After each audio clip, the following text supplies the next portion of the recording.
In this video, I will compare two 8-inch 20 centimeter telescopes. One of them is a Newtonian to the right, and the other one is a Schmidt-Cassegrain to the left. Newtonian is a Skywatcher 200p, and Schmidt-Cassegrain is a Meade LX200 8-inch classic. The Skywatcher 200p Newtonian has a diameter of 200 mm for the mirror and focal length of 1000. So the f ratio, which is the f divided by d, creates the focal ratio of 5. The Schmidt-Cassegrain has a diameter of 203.2 mm and focal length is 2000, almost f10, a focal ratio of 10. Both of them are now looking at the moon, and let's see how the view looks like through each. First, through the 8-inch Skywatcher Newtonian. This is the view through the Skywatcher Newtonian. As you can see, the field of view is about 4 times or 3 times, 3.5 times the size of the full moon. Full moon is around, or diameter of the moon is around half a degree. And that makes the image width from one corner, which you can see to the right, to the other corner, around 1.5 degree to 2 degrees. And so it's quite wide field for the viewing. So that was the view through the Skywatcher 200p, and the same eyepiece 28 mm. Now let's see through the 28 mm and the Schmidt-Cassegrain. Let's see the view. What is immediately you notice is that the image is bigger. It has a narrower field of view, so finding the object without the use of a finder scope is almost very difficult or impossible probably. In the narrow field of view can be a problem, but it's perfect for planetary bodies like the moon and other planets. As you can see more details here.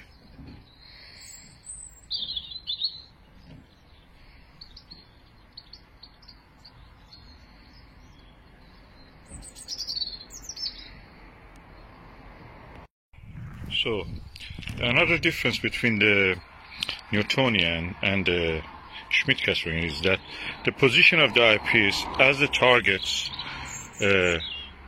is in different parts of the sky will change. So you have to bring it down or up, and that means you have to change your sitting position also, either sit or rise.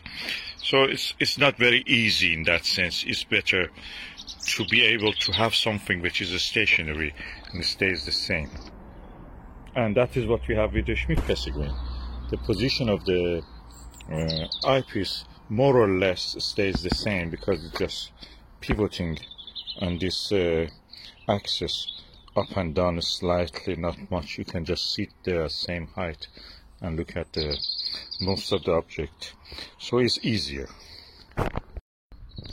Another difference is that the size of the Newtonian, when this is the same for the Dobsonian, is about twice the size of a Schmidt-Cassegrain of similar size. And that makes the Schmidt-Cassegrain quite compact. Although it has a bigger focal length, that's 2000 mm, 2 meter focal length it has. That one has 1 meter focal length. But because it has several reflections back and forth, the tube is more compact. So the size is a difference, another difference. Another difference between them is that the price for this, bought second hand, so if you buy second hand, at least £1,000, around $1,500.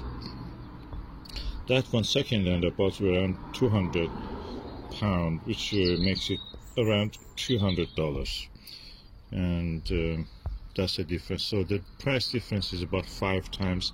This one is more expensive than that. So with $300 you can buy this, $1,500 for this. Transport of this is easier than that also. It's more compact, takes less space when you want to store it in the home. That's a consideration, or in the car if you want to take it to somewhere dark site for observation. Of course you can use a focal reducer with this. Focal reducer is the reverse of a Barlow. When you attach it, it actually increases or decreases, decreases the F ratio.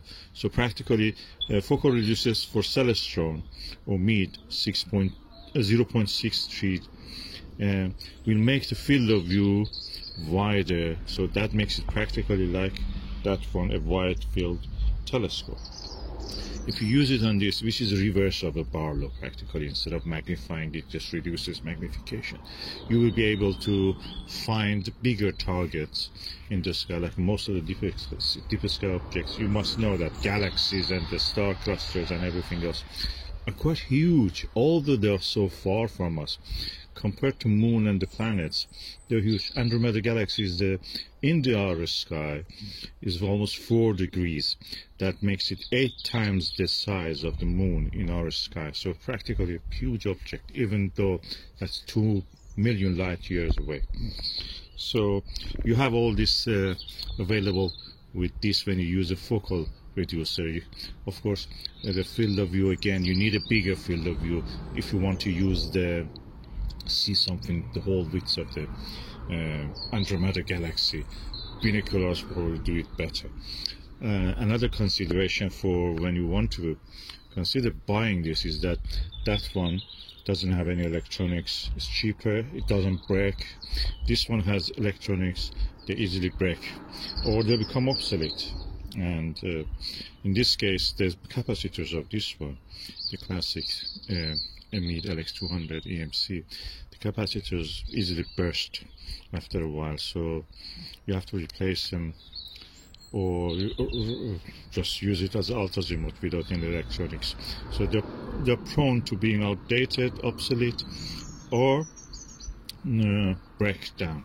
That one is just mechanical, nothing there, and then the rest of it is optical tube, and there is no danger of that.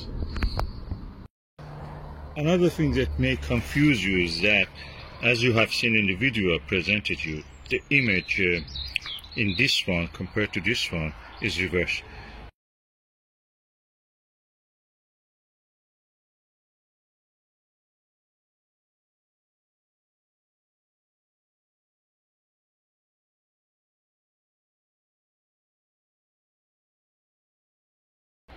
This reverses the image compared to the normal viewing.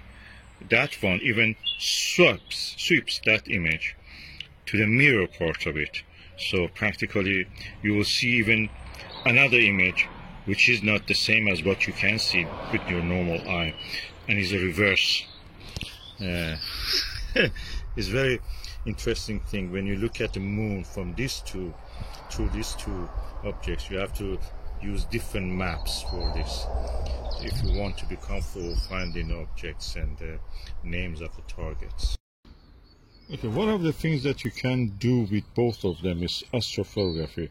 With this one you can do, digiscoping, hold your mobile camera, mobile phone, and take a few seconds or a few minutes, depending on the video or photo, of celestial object, including planetary objects. With this one you can guide it, so most of the spectrograms can be guided unless they're broken. So when you can guide the telescope, practically you can take up to 10-15 minutes of the guided astrophotography. Unfortunately you will have some field rotation because this is moving in altazimuth. It's moving like this, a little bit like this, a little bit like this, a little bit like this. It's not equatorial that follows in a curve. It has to follow the curve in steps like that. So and this causes field rotation. When you have field rotation, your image at the center looks centered. Around it, objects look appearing as if they're rotated. It's like as if you're looking at the Polaris and the stars around it. But with the video and other things, you can just take short videos and just add them, stack them with the software. You will be able to do that. With a focal reducer, you can have a wider field of view and just do whatever you want to do. Planetary, you don't have any problem. You can just take the pictures, or the moon, the same. And I don't do any processing. I can photograph with all of them. I do some astrophotography also of the brightest objects like Orion Nebula and things like that. So this is the moon. I'm holding the camera against the eyepiece. It's a Skywatcher 28mm 2-inch eyepiece on a Skywatcher 200p. It's a Newtonian, the same as the is f5, focal ratio 5, the same as a Skywatcher or Orion or similar to that Dobsonians. Okay, this is with the Meade Schmidt-Cassegrain grain. As you can see, I showed you during the daylight. Now we are looking through the night or twilight, and you can see the image scale is larger. Eyepiece is the same. Just because it has a higher f ratio, you can see more of the object and less of the sky background. That means that is a narrow field of view. Good for planetary viewing, not very good for deeper sky objects, but you can use a focal reducer, and it's a reverse Barlow, practically makes it suitable for using as a wide field telescope. And I cannot say which of them I prefer. They're different in what they do, and as you can see, I have both of them, so you can make your own judgment based on that. But if I was going to buy the first telescope and I was not sure that I wanted to dedicate more time and resources to this, I'll probably go for the Skywatcher Newtonian. Then when I see that I'm more interested, I may just get the Schmidt-Cassegrain if I want.